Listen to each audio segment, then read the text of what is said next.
So, we want to look at gearing. Gearing or leverage. So, when we say gearing, it measures the extent of risk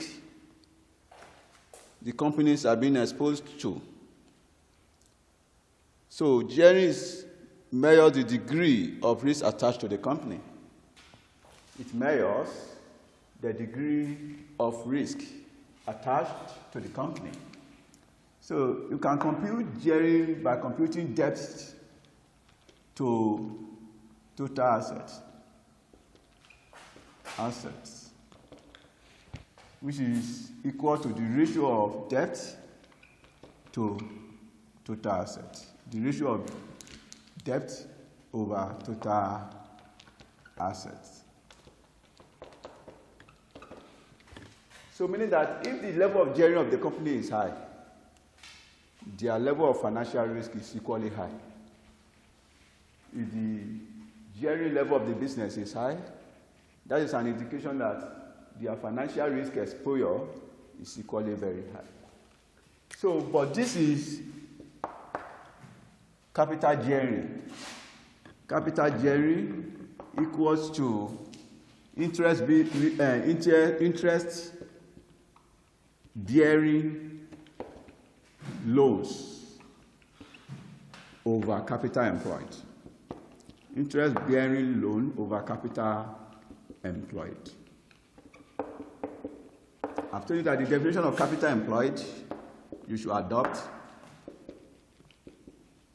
is equity or shareholders' equity plus fixed interest debt, like your debenture or loan notes with coupon rate. So that is gearing. So the higher the level of gearing, the higher the financial risk.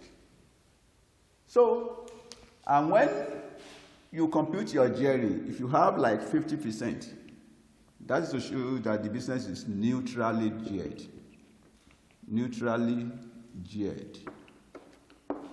And when you have above 50%, it shows that the business is highly geared. Highly geared. And when you have less than 50%, it shows that the business is lowly geared. It is lowly geared when you have less than 50%. The higher the gearing level, the higher the financial risk of the business.